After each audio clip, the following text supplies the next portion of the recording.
आज मैं लेके आई हूँ आपके सामने मध्य प्रदेश पटवारी परीक्षा का 2017 का पेपर। और दोस्तों ये पेपर हुआ था, आपको बता रही हूँ कब हुआ था। तो देखिए ये पेपर हुआ था आपका 18 दिसंबर 2017 को शिफ्ट 1 में। तो सभी लोग क्लास के साथ जुड़ जाएंगे दोस्तों, ठीक है। आपकी क्लास स्टार्ट हो गई है और जो नए हैं वो क्लास को सब्सक्राइब कर लेंगे, ठीक है। हमारी यूट्यूब चैनल को सब्सक्राइब कर लेंगे और क्लास को ज्वाइन करेंगे। तो चलिए दोस्तों स्टार्ट करते हैं। अभी तक हम लोगों ने जो है टोटल कितने सेट कंप्लीट कर लिए हैं? टोटल 16 सेट कंप्लीट कर लिए हैं पुराने पेपर के, ठीक है। आज हम आपको 17 और 18वां सेट कंप्लीट कराएंगे। तो चलिए स्टार्ट करते हैं। पहला क्वेश्चन है आपके सामने, कंप्यूटर की सर्वाधिक तेज, सर्वाधिक शक्तिशाली तथा सर्वाधिक मूल्यवान श्रेणी क्या कहलाती है? ठीक है, क्वेश्चन क्या है कि कंप्यूटर की सर्वाधिक तेज, सर्वाधिक शक्तिशाली तथा सर्वाधिक मूल्यवान श्रेणी क्या कहलाती है? तो वो क्या कहलाती है दोस्तों? ये कहलाती है आपकी सुपर कंप्यूटर, ठीक है। सुपर कंप्यूटर क्या होता है? ये पावरफुल है, ठीक है, एक्सपेंसिव है और स्पीडली वर्क करता है, ठीक है। तो ऑप्शन नंबर ए क्या है? इसका राइट आंसर है। चलिए देखिए इसके बारे में डिटेल बताया गया है। क्या बताया गया है कि सर्वप्रथम सुपर कंप्यूटर सन 1960 में साइमोर क्रे द्वारा कंट्रोल डेटा कॉरपोरेशन में बनाया गया था। कहाँ बनाया गया था?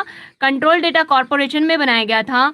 ऐसे विशिष्ट प्रकार के एप्लीकेशन जिनमें बहुत अधिक मात्रा में गणितीय आकलन की आवश्यकता होती है, ठीक है। ये किस लिए बनाया था? ऐसे विशेष काम करने के लिए इसे डिज़ाइन किया गया था जिस काम में कैलकुलेशन के लिए बहुत ही आकलन की आवश्यकता होती है दोस्तों। इसलिए जो है इसे सन 1960 में साइमोर क्रे नाम के वैज्ञानिक ने कंट्रोल डेटा कॉरपोरेशन में जो है इसे बनाया था सुपर कंप्यूटर को, ठीक है। तो ऑप्शन नंबर ए क्या है? इसका राइट आंसर है। चलिए आगे बढ़ते हैं। अगला क्वेश्चन है आपके सामने, यहाँ आपसे पूछ रहा है डैश वह शॉर्टकट की है, ठीक है। डैश वह शॉर्टकट की है जिसका उपयोग एमएस वर्ड में मार्जिन के बीच समान रूप से कंटेंट वितरित करने के लिए किया जाता है, ठीक है। यहाँ पे आपसे क्या पूछ रहा है कि ऐसी वह कौन सी शॉर्टकट की है जिसका यूज पैराग्राफ को मार्जिन्स के बीच में समान रूप से वितरित करने के लिए, मतलब फैलाने के लिए इसका यूज किया जाता है। सपोज करो ये आपका पेज है और इसमें आपका जो पैराग्राफ ये है, ठीक है। इसे आप क्या करना चाहते हो? मार्जिन सपोज करो इतना इतना हर तरफ से है, ठीक है, टॉप से, लेफ्ट से, राइट से, बॉटम से। तो आप इस पैराग्राफ को इस मार्जिन के अंदर इस तरीके से स्प्रेड करना चाहते हो, फैलाना चाहते हो। तो इसके लिए कौन सी शॉर्टकट की है? तो दोस्तों इसके लिए जो शॉर्टकट की है वो है आपकी कंट्रोल के साथ जे बटन, ठीक है। कंट्रोल के साथ जे बटन जो है जस्टिफाई करने के लिए दोस्तों इसका यूज होता है कि मार्जिन के बीच में किसी पैराग्राफ को समान स्पेस, समान लाइनिंग स्पेस के साथ, वर्ड स्पेस के साथ इसे स्प्रेड कर देता है, फैला देता है, ठीक है। तो ऑप्शन नंबर 4 क्या है? इसका राइट आंसर है जस्टिफाई, ठीक है।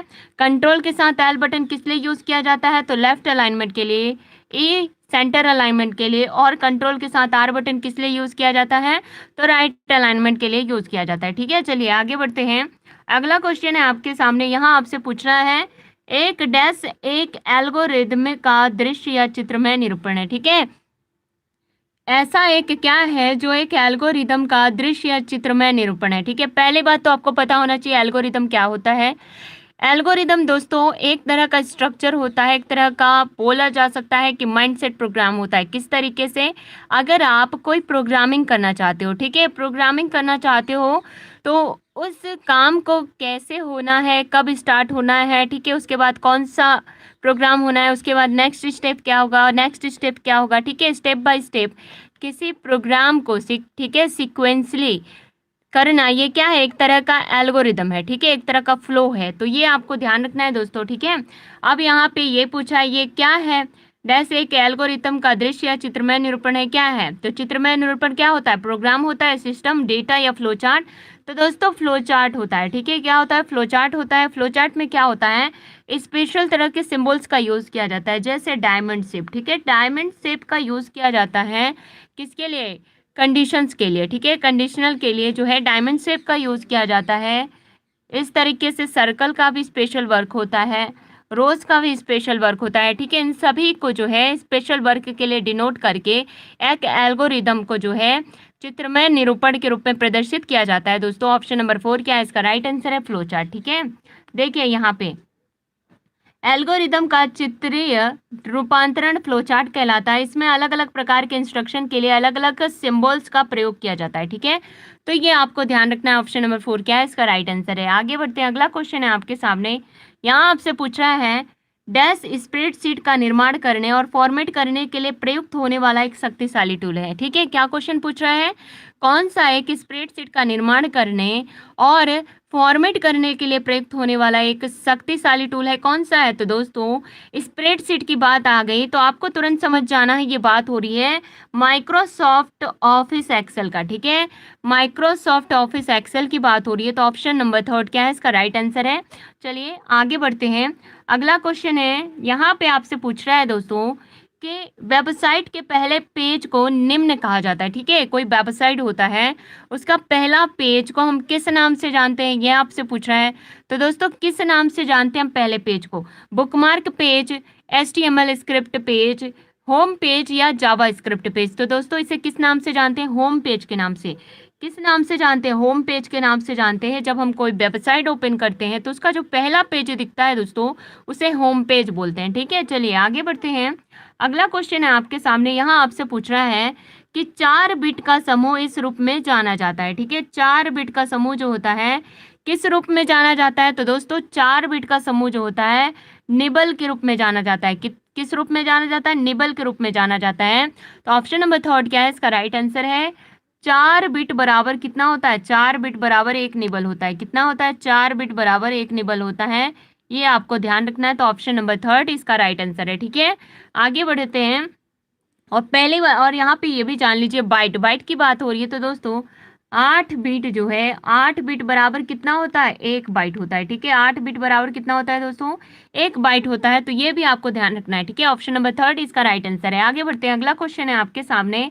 यहाँ आपसे पूछ रहा है कि MS वर्ड में एक शब्द की जगह उसके पर्याय शब्द को बदलने के लिए किसका इस्तेमाल किया जाता है। ठीक है, यहाँ क्या पूछ रहा है, यहाँ आपसे पूछ रहा है दोस्तों कि एक वर्ड में, ठीक है, एक शब्द की जगह उसके पर्याय शब्द को बदलने के लिए किसका इस्तेमाल किया जाता है, किसका।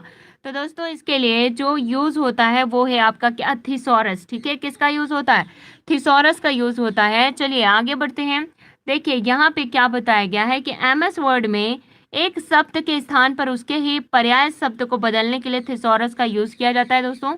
ऑप्शन नंबर 1 क्या है, इसका राइट आंसर है। आगे बढ़ते हैं, अगला क्वेश्चन है आपके सामने। डैश एक सिस्टम सॉफ्टवेयर है जो टेक्स्ट और डेटा की एडिटिंग को सुविधाजनक बनाता है। ठीक है, कौन सा एक सिस्टम सॉफ्टवेयर है जो टेक्स्ट और डेटा की एडिटिंग को सुविधाजनक बनाता है। तो दोस्तों कौन सा है, ये है आपका दोस्तों एडिटर्स। ठीक है, एडिटर्स होता है जो कि एक सिस्टम सॉफ्टवेयर है जो टेक्स्ट और डेटा की एडिटिंग को सुविधाजनक बनाता है दोस्तों। ऑप्शन नंबर 4 इसका राइट आंसर है। आगे चलते हैं, अगला क्वेश्चन है आपके सामने कि स्मार्ट आर्ट इसका एक फीचर है। ठीक है, स्मार्ट आर्ट किसका एक फीचर है, फोटोशॉप का, टैली का, MS वर्ड 2007 का या कोरेल ड्रॉ का। ठीक है, तो दोस्तों यहाँ पे बात हो रही है स्मार्ट आर्ट का।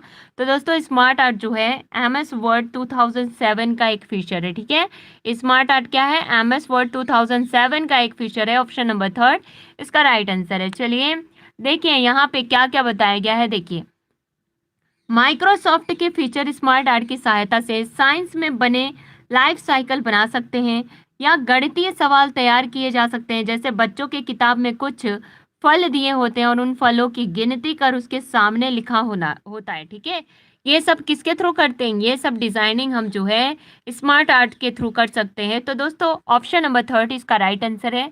चलिए आगे बढ़ते हैं, अगला क्वेश्चन है कि किस बटन का उपयोग एक्टिव विंडो को टास्क बार तक लाने के लिए किया जाता है। ठीक है, क्वेश्चन क्या पूछ रहा है, किस बटन का यूज जो है एक्टिव विंडो को टास्क बार तक लाने के लिए किया जाता है। तो दोस्तों इसमें जो है मिनिमाइज का, ठीक है, किसका, मिनिमाइज बटन का उपयोग जो है एक्टिव विंडो को टास्क बार में लाने के लिए किया जाता है। अब यहाँ पे आपको पता होना चाहिए टास्क बार। ठीक है, तो देखिए ये हो गया आपका डेस्कटॉप। डेस्कटॉप के जस्ट नीचे का ये जो एरिया होता है जहाँ पे क्या लिखा होता है दोस्तों, टाइमिंग दी होती है आपके कंप्यूटर सिस्टम की, ये क्या कहलाता है, टास्क बार कहलाता है। ठीक है, तो यहाँ पे जो है आपकी जो विंडो एक्टिव है, ठीक है, उसको नीचे लाना चाहते हो, टास्क बार में लाना चाहते हो, तो इसे लाना क्या कहलाता है, टास्क बार में लाना मिनिमाइज कहलाता है। ठीक है, तो ऑप्शन नंबर बी क्या है इसका राइट आंसर है। चलिए आगे बढ़ते हैं। अगला क्वेश्चन है आपके सामने कि यूआरएल्स के दो मूलभूत भाग कौन से हैं। ठीक है, यूआरएल के दो मूलभूत भाग कौन से होते हैं। तो दोस्तों इसके दो मूलभूत भाग होते हैं, प्रोटोकॉल और डोमेन नेम। क्या होते हैं, प्रोटोकॉल और डोमेन नेम होते हैं। तो ऑप्शन नंबर यहाँ पे 4 क्या है इसका राइट आंसर है। ठीक है, आगे बढ़ते हैं। अगला क्वेश्चन है आपके सामने, देखिए यहाँ आपसे पूछ रहा है कि एक से अधिक प्रोसेसर वाला कंप्यूटर कहलाता है। ठीक है, जिस कंप्यूटर सिस्टम में एक से अधिक प्रोसेसर होते हैं वो कंप्यूटर सिस्टम क्या कहलाता है। तो दोस्तों ये क्या कहलाता है, ये कहलाता है मल्टी प्रोसेसर। क्या कहलाता है, मल्टी प्रोसेसर कहलाता है। और जिस कंप्यूटर सिस्टम में केवल एक प्रोसेसर होता है वो क्या कहलाता है, वो यूनी प्रोसेसर कहलाता है। ठीक है, तो ये भी आपको ध्यान रखना है। चलिए आगे बढ़ते हैं। अगला क्वेश्चन है आपके सामने कि डेटा को लॉजिकल ऑर्डर में व्यवस्थित करना क्या कहलाता है। ठीक है, डेटा को लॉजिकल ऑर्डर में व्यवस्थित करना क्या कहलाता है। तो दोस्तों ये क्या कहलाता है, ये कहलाता है शॉर्टिंग। क्या कहलाता है, शॉर्टिंग कहलाता है। ठीक है, लॉजिकल ऑर्डर, जैसे मान लो आपके पास नंबर्स है। ठीक है, नंबर्स को आप अरेंज करना चाहते हो तो किस ऑर्डर में अरेंज करोगे, या तो उसे असेंडिंग ऑर्डर में या डिसेंडिंग ऑर्डर में, या तो बढ़ते क्रम में उसे क्या करोगे, शॉर्ट करोगे, अरेंज करोगे, या फिर घटते क्रम में। ठीक है, ठीक इसी प्रकार से अगर आपको कोई लेटर हो गया, ठीक है, अल्फा न्यूमेरिक नाम हो गए, अगर उनको आपको अरेंज करना है तो क्या करोगे, अल्फ़ाबेटिक ऑर्डर में उसे अरेंज करोगे। ठीक है, तो इस तरीके से अगर आप व्यवस्थित करना चाहते हो तो ये क्या कहलाता है, ये शॉर्टिंग करना कहलाता है। ठीक है, ऑप्शन नंबर ए क्या है इसका राइट आंसर है। आगे बढ़ते हैं। अगला क्वेश्चन है आपके सामने, यहाँ आपसे पूछ रहा है दोस्तों कि निम्नलिखित में से कौन सा एक हार्डवेयर है। ठीक है, क्या पूछ रहा है, निम्नलिखित में से कौन सा एक हार्डवेयर है, असेंबलर है, सर्वर है, कंपाइलर है, या इंटरप्रेटर है। तो दोस्तों इसका राइट आंसर है ऑप्शन नंबर 2 सर्वर है। ठीक है, क्या है, सर्वर है। ठीक है, आगे बढ़ते हैं।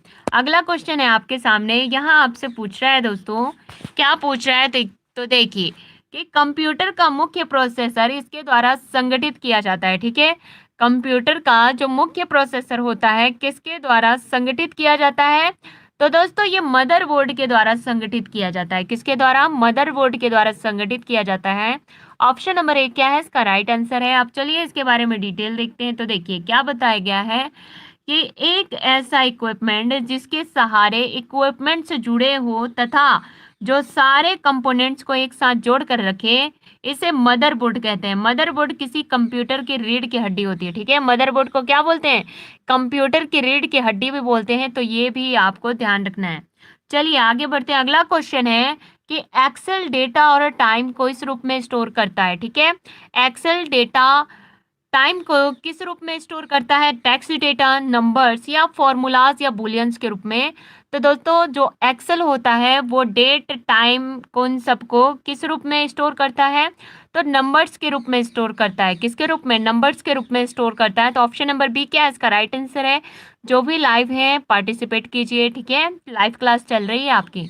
आगे बढ़ते हैं। अगला क्वेश्चन है आपके सामने, यहाँ आपसे पूछ रहा है डैश एक एंटीवायरस सॉफ्टवेयर नहीं है। ठीक है, कौन सा एक एंटीवायरस सॉफ्टवेयर नहीं है, डीबीएमएस, मैकफी, अवास्ट या अवीरा। ठीक है, तो दोस्तों यहाँ पे एंटीवायरस सॉफ्टवेयर नहीं है की बात हो रही है।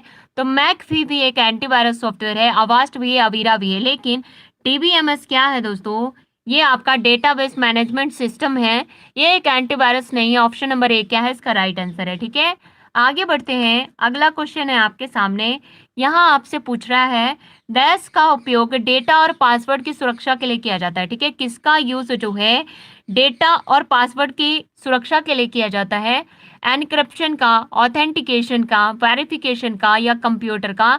तो दोस्तों इसका राइट आंसर ऑप्शन नंबर है एनक्रिप्शन का। ठीक है, एनक्रिप्शन में क्या होता है, आपके डेटा को ऐसे कोड में कन्वर्ट कर दिया जाता है जिसे कोई थर्ड पर्सन उसे हैक नहीं कर सकता आसानी। ठीक है, तो इसलिए जो है एनक्रिप्शन का यूज डेटा और पासवर्ड को सुरक्षा के लिए यूज किया जाता है। ठीक है, ऑप्शन नंबर ए क्या है इसका राइट आंसर है। आगे बढ़ते हैं। अगला क्वेश्चन है आपके सामने, यहाँ आपसे पूछ रहा है दोस्तों कि एक पेज के प्रिंटिंग एरिया से बाहर का रिक्त स्थान क्या होता है। ठीक है, एक पेज के प्रिंटिंग एरिया के बाहर का रिक्त स्थान क्या होता है?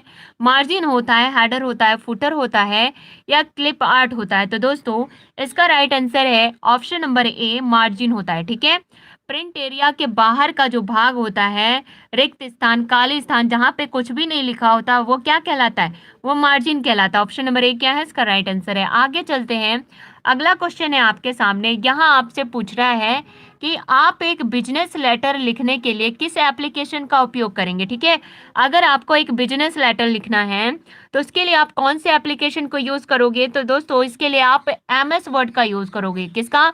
माइक्रोसॉफ्ट वर्ड का यूज करोगे, क्योंकि स्पेशली माइक्रोसॉफ्ट वर्ड को इसीलिए डिजाइन किया गया है ताकि आप इसमें स्टोरीज, लेटर्स, इन सभी को आसानी से लिख सको, तैयार कर सको। ठीक है, ऑप्शन नंबर ए क्या है इसका राइट आंसर है। यहाँ पे जो है दोस्तों आपका 17 नंबर सेट कंप्लीट होता है। ठीक है, अब 18वां सेट हम जो है स्टार्ट करते हैं। MP पटवारी रिक्वायरमेंट टेस्ट 2070 में ये पेपर हुआ था, 18 दिसंबर 2017 को शिफ्ट 2 में। तो चलिए अब इसे स्टार्ट करते हैं। ठीक है, यहाँ पे आपके सामने पहला क्वेश्चन है योटा बाइट। ठीक है, YB मतलब योटा बाइट किसके बराबर होता है? ठीक है, क्वेश्चन क्या पूछ रहा है? योटा बाइट किसके बराबर होता है? तो दोस्तों किसके बराबर होता है? ये होता है 2 टू द पावर 80 के बराबर। कितने के बराबर होता है? 2 टू द पावर 80 के बराबर होता है। ऑप्शन नंबर 4 क्या है इसका राइट आंसर है। ठीक है, चलिए आगे बढ़ते हैं।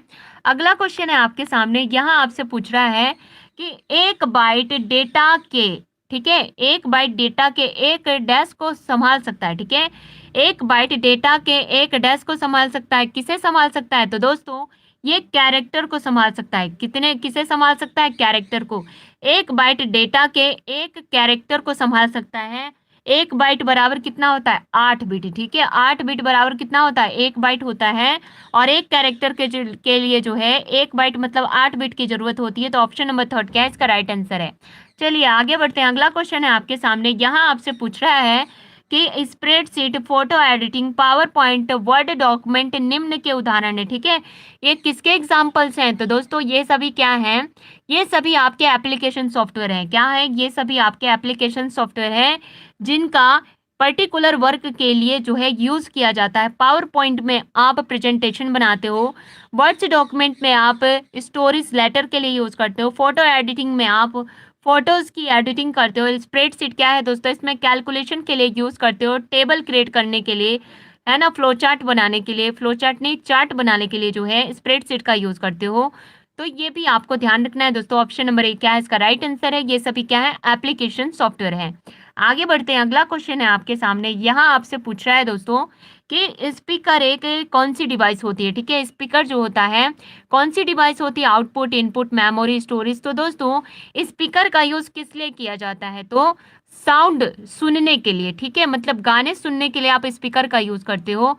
तो ये क्या हो गया? ये हो गया आपका आउटपुट डिवाइस। ठीक है, ये साउंड को आउटपुट के रूप में क्या करता है? प्रोड्यूस करता है। तो ऑप्शन नंबर ए इसका राइट आंसर है, आपको ध्यान रखना है। चलिए आगे बढ़ते हैं।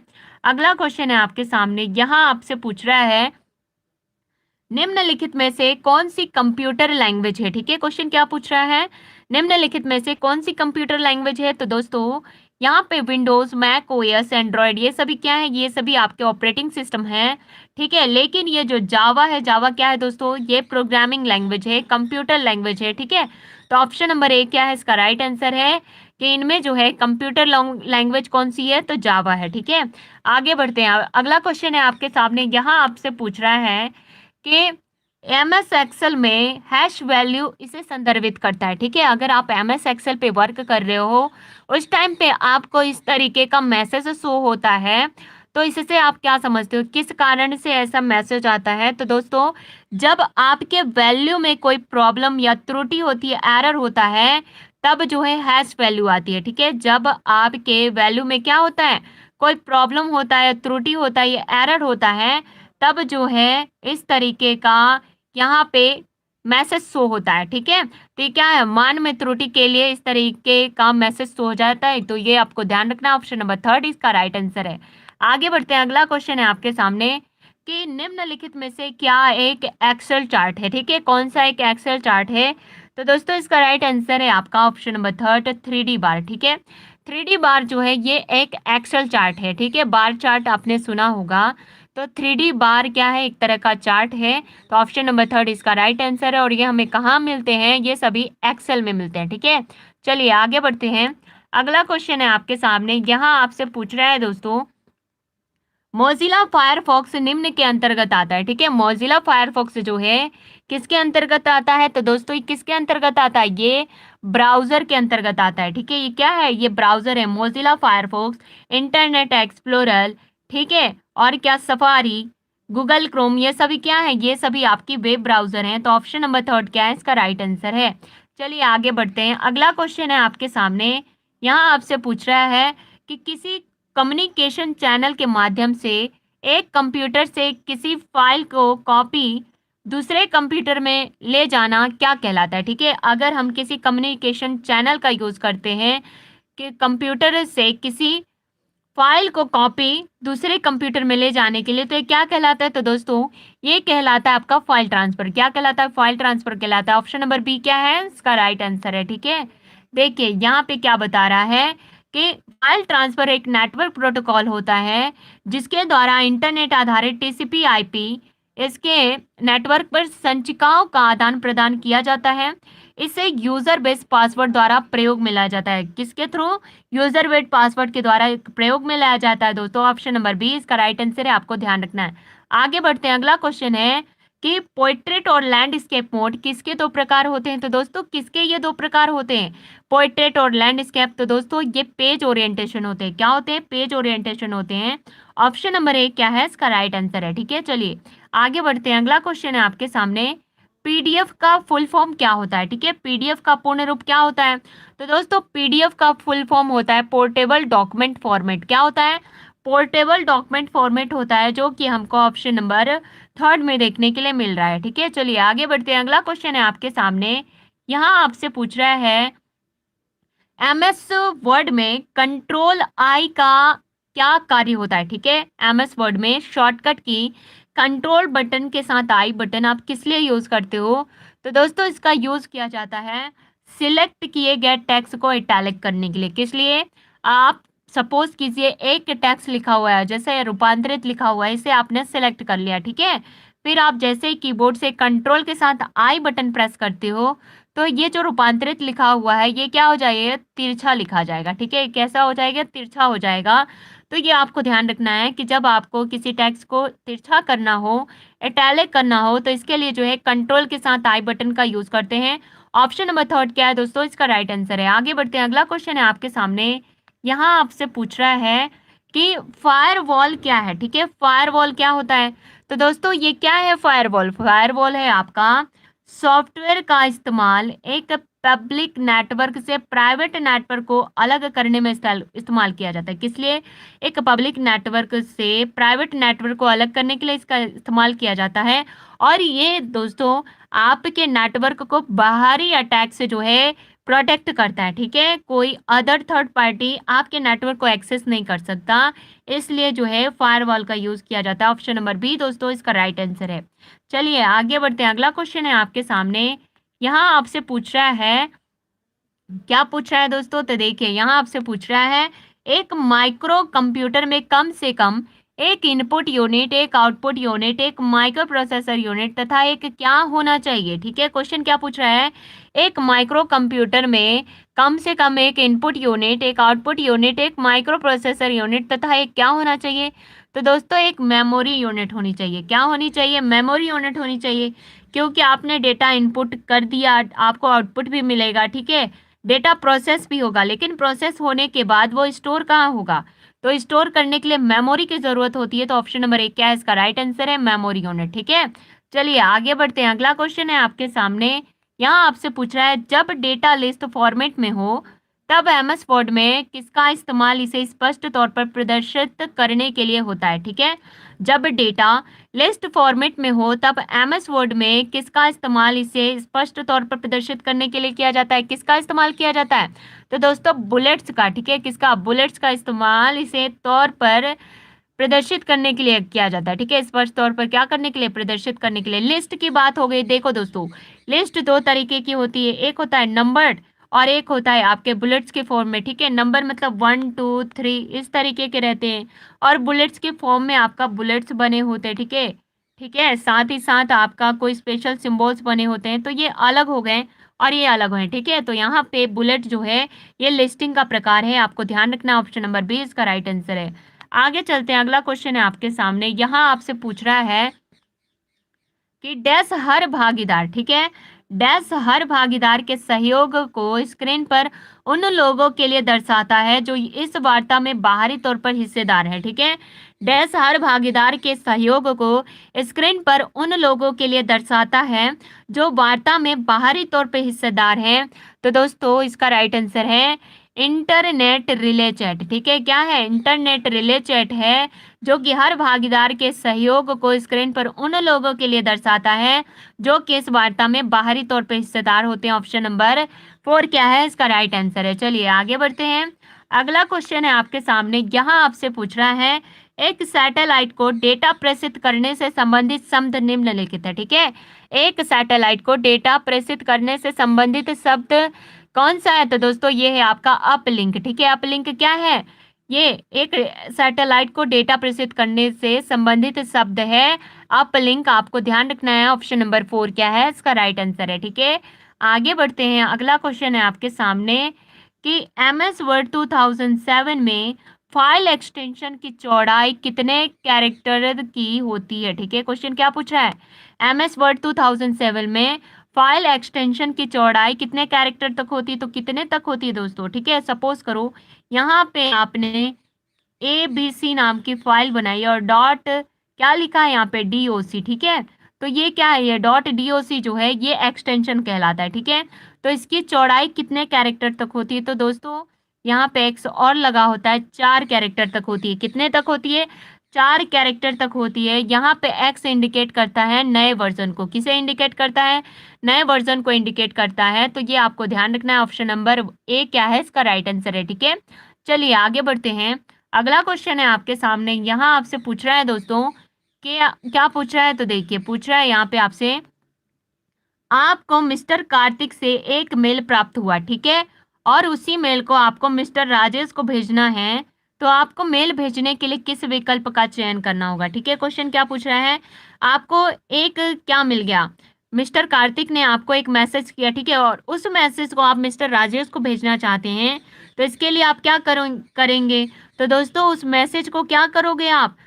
जो कार्तिक से आपको मैसेज किया है उसे आपको राजेश को क्या करना होगा? फॉरवर्ड करना होगा। क्या करना होगा? फॉरवर्ड करना होगा। तो ऑप्शन नंबर 3 क्या है? इसका राइट आंसर है। ये क्या कहलाता है? फॉरवर्ड करना कहलाता है, ठीक है। चलिए आगे बढ़ते हैं, अगला क्वेश्चन है आपके सामने कि डॉक्यूमेंट को इसमें स्टोर किया जा सकता है, ठीक है। क्वेश्चन क्या पूछ रहा है? डॉक्यूमेंट को किस में स्टोर किया जा सकता है? तो दोस्तों सिर्फ ड्राइव में, सिर्फ फोल्डर में, सिर्फ सब फोल्डर्स में, ठीक है। तो देखिए डॉक्यूमेंट को जो है ड्राइव में भी स्टोर कर सकते हो, फोल्डर्स में भी, सब फोल्डर्स में भी जो है स्टोर कर सकते हो दोस्तों। ऑप्शन नंबर 4 क्या है? इसका राइट आंसर है उपरोक्त सभी, ठीक है। इन सभी का यूज किस लिए किया जाता है? डेटा स्टोर करने के लिए। तो इसलिए दोस्तों ऑप्शन नंबर 4 इसका राइट आंसर है, ये आपको ध्यान रखना है, ठीक है। तो दोस्तों यहाँ पे जो है मैंने आपको 2 सेट जो है कंप्लीट करा दिए। 2007 का जो पेपर हुआ था मध्य प्रदेश पटवारी का, 2070 का, सॉरी 7 बोल रही हूँ, 2070 में जो पेपर हुआ था मध्य प्रदेश पटवारी का, तो वो मैंने यहाँ पे आपको जो है 18 सेट कंप्लीट करा दिए। कल मैं आपको 19 और 20 सेट कंप्लीट कराऊंगी, ठीक है। तो सभी लोग रोजाना आप शाम को 5 बजे लाइव क्लास में जुड़ना, जहाँ पे आपको ओल्ड पेपर जो है कंप्यूटर का कराऊंगी, और रात में 8 बजे आपको लाइव क्लास में जुड़ना है कंप्यूटर के दोस्तों, ठीक है। कंप्यूटर के लाइव क्लास में जुड़ना है, जिसमें आपको जो है व्यापम के सारे पुराने पेपर जो है करवाऊंगी, ठीक है। तो लाइव क्लास में सभी लोग जुड़ जाना आज शाम को 8 बजे, ठीक है। और साथ में जो है जनरल मैनेजमेंट की 7 बजे क्लास रहेगी, आपकी लाइव रहेगी, तो उसमें भी आप जरूर जुड़िएगा।